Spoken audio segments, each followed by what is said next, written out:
일본에 사는 재외 시민이 21대 대선에 바라는 소망. 80년대 말 유학생으로 일본에 처음 왔습니다. 일본과 인연을 맺은 지 그럭저럭 40년의 세월이 흘렀네요.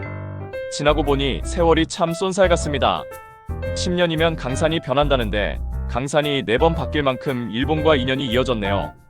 그러다 보니 싫든 좋든 저에게는 일본은 제2의 고향이라 아니할 수 없습니다. 한국과 일본의 관계를 한국에서는 가깝고도 먼 나라라고 표현합니다.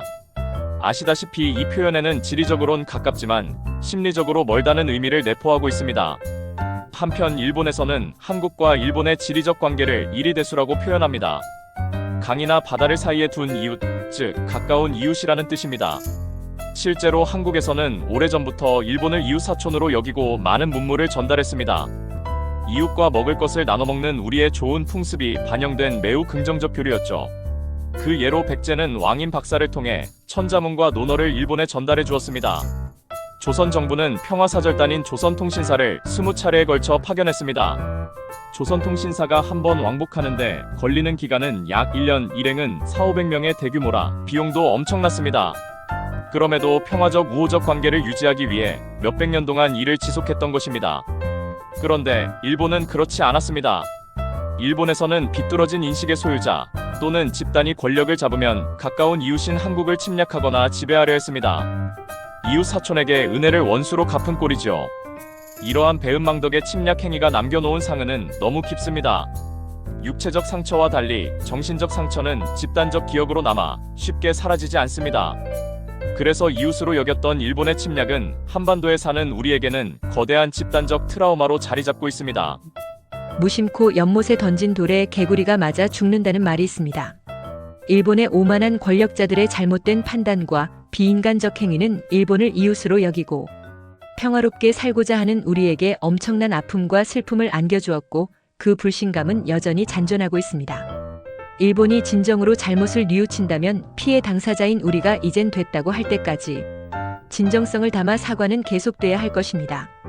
그런데 아직도 가끔 극우 정치가나 집단은 사실을 왜곡하거나 자신들의 잘못을 부정합니다.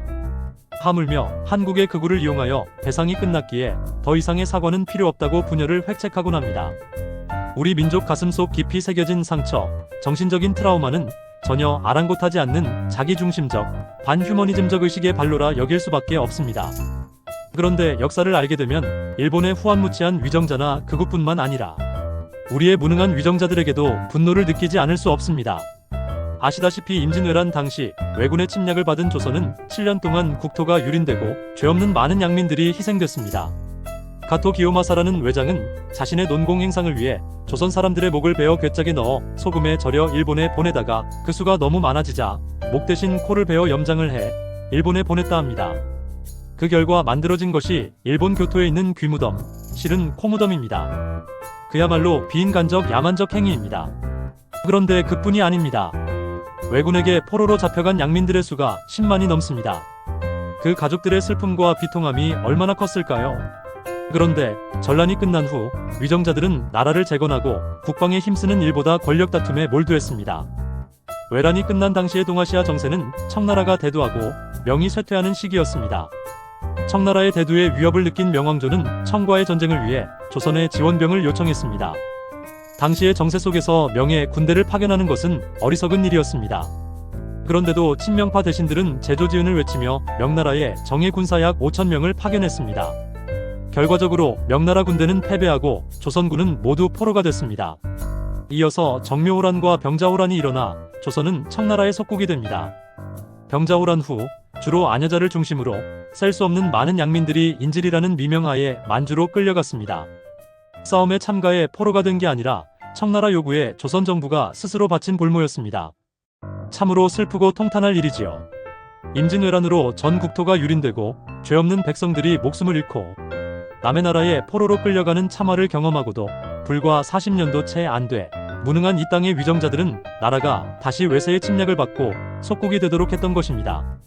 게다가 청국의 속국이 된 조선은 모든 일에 청의 간섭을 받습니다. 그리고 이는 청일 전쟁의 불씨가 됩니다. 청나라의 속국으로 250여 년을 보내는 동안에도 이 땅의 위정자들은 양민들의 고통은 아랑곳하지 않고 청나라의 하수인으로 자신들의 호의호식만을 추구했습니다. 모든 피해는 고스란히 이 땅의 양민들에게 돌아왔습니다.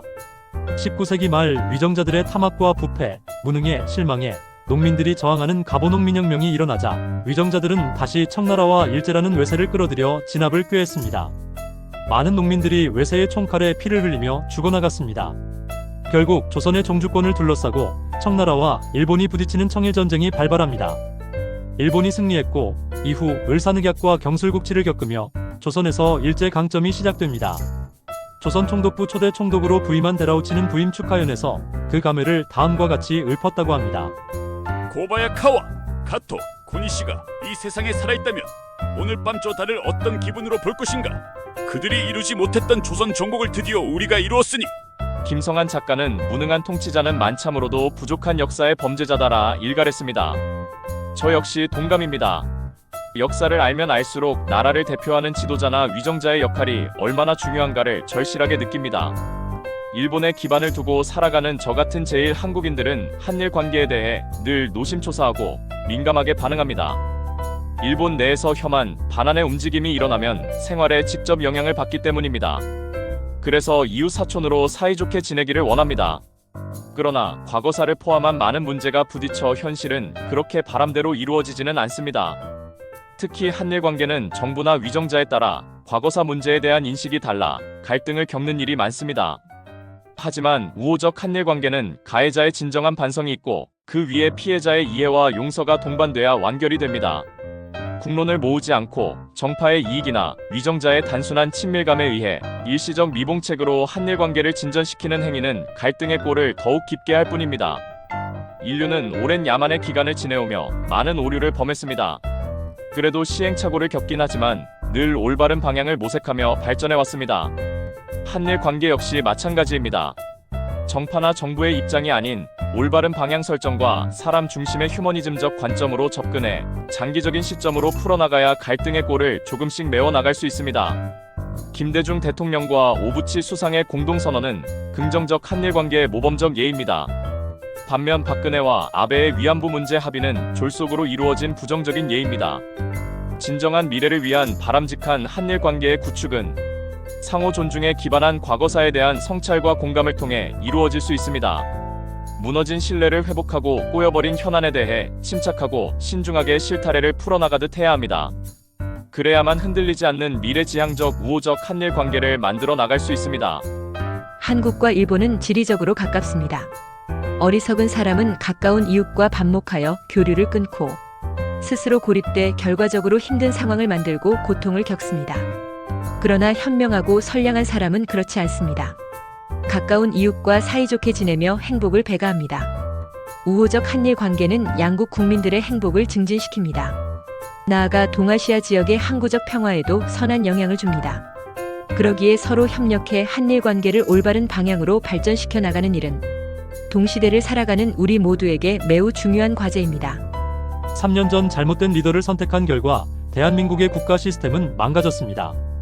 극우 세력이 준동하고 정치, 사회, 경제, 문화, 사법, 언론 등 모든 분야가 엉망진창이 되었습니다. 무도한 정권은 급기야 셀프 쿠데타로 내란을 일으켜 민주공화제를 파괴하려 했습니다. 장갑차와 헬기에 맞선 시민들과 국회가 없었다면 우리는 독재 후진국이 되었을 겁니다. 게다가 미국에서는 트럼프 2기가 시작된 후 그의 관세 정책은 자유무역 시스템을 파괴하고 세계 경제의 패러다임을 뒤집어 엎고 있습니다. 이제 세계는 극한 경쟁과 체제 전환의 상태에 직면하게 됐습니다. 그런데 우리는 아직도 반민주 내란 세력과 싸우느라 국력을 소진하고 있는 실정입니다. 우리는 무능한 위정자들이 권력을 잡았을 때 절망적인 나락으로 추락한다는 것을 충분히 학습했습니다. 민주공화국인 대한민국의 발전과 번영, 민주적 시스템을 통한 사회적 평등, 모두가 행복한 공동체를 만들어내고 주변국과의 우호적 관계를 통한 평화를 위해서는 능력 있는 리더가 절실하게 요구됩니다. 지금의 내외 상황을 생각할 때 우리에게는 경험을 통해 능력이 입증된 리더, 사익이 아닌 공적인 마인드로 국가의 발전을 위해 고민하고 운영하는 리더가 필요합니다. 현재의 대한민국은 무능하고 극악한 반민주 내란 세력에 의해 국론이 분열되고 경제는 나락으로 떨어져 파탄일보 직전입니다. 그렇기에 21대 대선은 대한민국이 제도약을 하느냐, 나락으로 떨어지느냐를 결정짓는 매우 중요한 선거입니다. 그럼 분열된 국론을 통합하고 경제를 부흥시켜 대한민국이 세계 속에 우뚝 서게 하는 리더는 과연 누구일까요? 위기적 상황을 생각하면 지금이야말로 김현종 씨 말대로 양복 입은 글래디에이터가 요구되는 바입니다. 21대 대선을 앞두고 재외국민으로서 주어진 작지만 신성한 한 표를 과연 누구에게 던질 것인가를 합리적으로 생각합니다. 21대 대통령은 우선 무너진 대한민국의 민주주의 시스템을 복구하고 파탄 일보 직전의 경제를 살려야 합니다. 외교를 통해 주변국과 우호적이고 평화적인 관계를 구축하고 만들어 나가야 합니다. 나아가 모범적 민주주의를 실현하고 구성원 모두가 행복을 느끼는 나라를 만들어 대한민국뿐만 아니라 세계의 올바른 좌표와 방향성을 제시해야 합니다. 쉽지 않은 과제입니다만 위기를 기회로 만들어낼 수 있는 리더, 그런 리더는 과연 누구일까요? 참되고 올바른 그리고 새로운 대한민국을 위하여 결론은 하나일입니다. 능력 있는 일꾼, 검증된 일꾼. 저는 일찍 결론을 냈습니다.